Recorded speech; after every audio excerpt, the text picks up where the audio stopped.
Makanya kalau antum tanya siapa orang paling diuji? Nabi Muhammad SAW. Ujiannya luar biasa.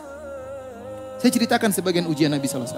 Biar antum tahu bahwasanya masuk surga tidak semudah yang dibayangkan. Perlu perjuangan. Nabi SAW lahir dalam kondisi yatim. Sudah nggak punya bapak. Kemudian dia dipelihara di Taif bersama ibu susuannya. Kemudian diambil lagi oleh ibunya. Bisa dari ibunya. Kemudian baru tinggal sama ibunya. Ya. Sampai dia berumur 6 tahun.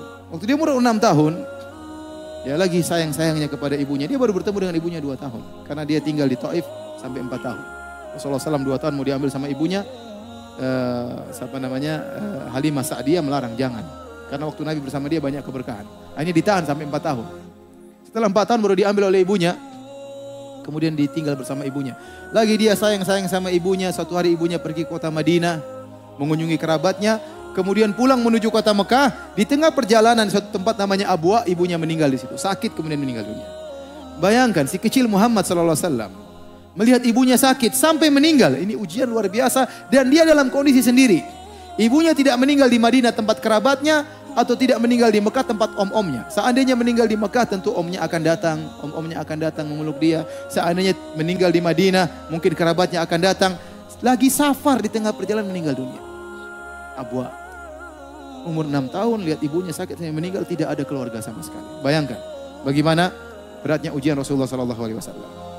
Kemudian Rasulullah SAW tinggal bersama kakeknya sampai 8 tahun. Kemudian tinggal bersama pamannya Abu Talib. Abu Talib seorang yang miskin. Sehingga Nabi SAW di antara kegiatannya mengembalakan kambing, membantu pamannya. Masih kecil Nabi kerja mengembalakan kambing. Kambing milik orang, dapat kororit. Sedikit upah untuk dia bantu pamannya. Kemudian akhirnya Rasulullah SAW pada usia 25 tahun menikah dengan seorang wanita, Khadijah radhiyallahu taala anha. Kemudian Nabi tinggal bersama Khadijah sama 25 tahun. Betapa cintanya Nabi kepada Khadijah sampai Nabi berkata, "Inni qad ruziktu hubbaha." Aku telah dianugerahi oleh Allah mencintai Khadijah. Kenapa Nabi begitu cinta sama Khadijah? Karena Khadijah wanita sangat soleha, istri sangat soleha. 25 tahun tidak pernah angkat suara di hadapan Nabi SAW. Apakah ada istri yang seperti zaman now? Tidak pernah angkat suaranya. Kalau ada saya kasih HP. Ada yang istrinya nggak pernah angkat suaranya? Luar biasa, 25 tahun tidak pernah angkat suaranya. Selalu sayang kepada Nabi. Teman curhat Nabi. Nabi di luar dimaki-maki sama orang musyrikin. Dituduh orang gila, dituduh penyihir, dituduh dukun, dituduh majnun, dituduh macam-macam pembohong. Padahal Nabi dari, kalau kita katakan dari nasab yang sangat tinggi. Tetapi dituduh dengan tuduhan tidak. Dia butuh teman curhat. Di mana? Di rumahnya Khadijah radhiyallahu taala anha. Ini Nabi sangat cinta kepada Khadijah. Bagaimana patuhnya Khadijah waktu Nabi SAW pertama kali dapat wahyu. Nabi SAW tiba-tiba hubiba ilaihi al-khala. Rasulullah SAW ingin bersendirian. Maka dia minta izin sama istrinya ingin berkhalwat pergi ke Gua Hira, minta bekal. Istrinya enggak tanya macam-macam. Mas, udah sini aja mas, nang kene wae mas. Lapor, sana jauh-jauh naik gunung 600 meter ngapain mas? Enggak, dia bikinkan bekal, dia kasih sama Nabi SAW, Nabi pergi, bayangkan. Nabi naik sampai di atas, Nabi berdiam sana berhari-hari, bekal habis, Nabi pulang lagi. Minta bekal lagi, Khadijah bikin lagi, subhanallah. Selamat jalan suamiku, pergi lagi, bekal habis, pulang lagi, minta kasih lagi, enggak protes. Subhanallah. Ya. Kemudian sampai akhirnya Nabi di Gua Hira. Kemudian malaikat Jibril datang memeluknya, melepasnya meluknya. Nabi ketakutan. Sampai Nabi gemetar. Nabi pulang dari gunung ketakutan ketemu istrinya. Nabi berkata langsung, Zammiluni, selimuti aku wahai istriku. Khadijah juga tidak banyak ngomong. Langsung ambil selimut. Subhanallah. Tidak mengatakan, "Napan dulu mas, tunggu dulu mas. Apa ada mas? Tunggu mas, sebentar mas. Tunggu dulu. Saya kan sudah bilang, ngapain ke sana? Coba begini akhirnya. Makanya nurut sama istri." Jangan bilang gue banget ya, jangan. Jadi bayangkan luar biasa. Ambil selimut selesai. Setelah Nabi tenang baru Nabi ngomong sendiri. Laqad khasyitu ala nafsi. Tempat curhatnya. Aku khawatir suatu keburukan menimpa pada diriku. Apa Khadijah? Kata Khadijah menenangkan suaminya. Kallafallahu abshir la yukhzikallahu abada. Demi Allah sekali-sekali Allah tidak akan menghinakan engkau wahai suami. Subhanallah. Menenangkan apa? Hati suaminya. Harusnya perempuan seperti itu. Bagian suami kalau pulang dari kantor ngomel sama istrinya. Itu istriku, sayangku. Itu teman di kantor yang kurang ajar. Siapa? Abu Fulan tuh kurang ajar banget. Dia sering nyakiti hati saya. Harusnya istrinya bilang, sabar mas. Istrinya bilang, iya istrinya juga sama itu mas. Jadi provokasi. Jadi mau saya, ini saya ingin menggambarkan bagaimana cintanya Nabi kepada Khadijah. Di saat-saat dia lagi diintimidasi oleh orang musyrikin.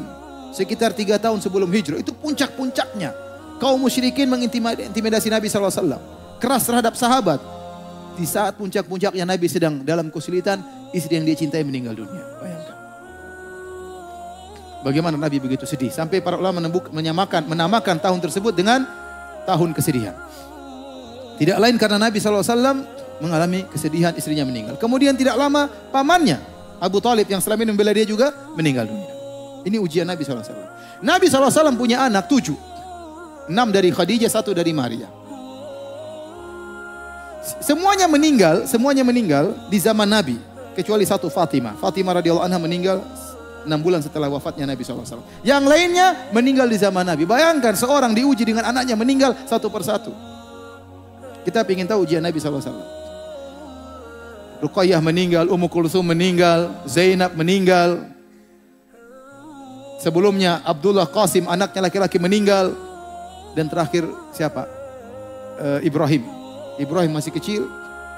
Ya, Nabi sangat sayang karena Nabi sudah tidak punya anak laki-laki, tahu-tahu lahir Ibrahim. Nabi sangat sayang kepada Ibrahim. Meninggal waktu masih belum umur 2 tahun. Di pangkuan Nabi SAW. Dia sakit, menggeliat kesakitan, wafat di hadapan Nabi SAW. Bayangkan, di pangkuan Nabi.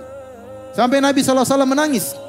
Nabi berkata, innal qalba la yahzan. Sungguh hati ini sangat bersedih. Wa innal aina la tadma. Dan sungguh mata ini mengeluarkan air mata. Wala naqulu illa bima yurdi rabbana. Namun kami tidak mengucapkan kata-kata kecuali yang mendatangkan keridhaan Rabb kami. Wa inna bi firaqika ya Ibrahim la mahzunun. Sungguh kami dengan kepergianmu wahai putraku Ibrahim sangat bersedih. Ini ujian Nabi SAW. Belum ujian yang lain. Nabi SAW tadi dituduh dengan orang gila, dukun, apalah. Saya aja nggak pernah diuji seperti itu. Paling dikatakan ya mungkin gila kadang-kadang ya. Dikatakan pendusta kadang-kadang. Tapi belum ada yang bilang saya penyihir. Belum ada yang bilang saya dukun ya. Mudah-mudahan nggak ada ya. Tapi Nabi dibilang dukun, penyihir, majnun, tersihir. Bayangkan, bilang penyihir dibilang tersihir juga. Dibilang pendusta, dibilang sobi, berbagai macam tuduhan kepada Nabi SAW. Belum Nabi SAW kalau sakit, sakitnya panas 2 kali lipat. Makanya waktu Nabi SAW sakit akan meninggal dunia, sebagian sahabat menyinggung Nabi SAW. Ternyata selimut sudah diletakkan di atas Nabi, badan Nabi, panasnya tembus sampai ke selimut. Sahabat pegang selimut panas sekali. Innaka latu aqwa'kan syadidan. Ya Rasulullah, sungguhnya engkau ditimpa dengan panas yang berat. Kata Nabi, benar. Kami para anbiya dikasih sakit 2 kali lipat daripada kalian. Kenapa bisa demikian? Karena pahala kami 2 kali lipat. Nabi kalau sakit panasnya luar biasa. Nabi pada tahun 7 Hijriah diracun sama seorang wanita Yahudiyah. Intinya ujian Nabi sangat banyak. Ya, berdakwah dilempar sampai di Taif. Bayangkan waktu Nabi berdakwah di Taif. Nabi waktu keluar dari Taif dihina oleh orang-orang Taif. Bagaimana menghinanya? Dihadirkan anak-anak kecil sama orang gila menyambut Nabi keluar dari Taif. Kemudian dilempari sama kerikil. Itu cara mereka menghinakan seseorang. Sementara Nabi adalah cucu dari penguasa kota Mekah, cucunya Abdul Muttalib. Dihinakan seperti itu. Mereka tahu ini cucunya Abdul Muttalib. Nasabnya tinggi. Bukan diusir begitu saja, bukan orang yang disuruh anak kecil sama orang gila ngelempar. Ini penghinaan kepada Nabi. Nabi berjalan.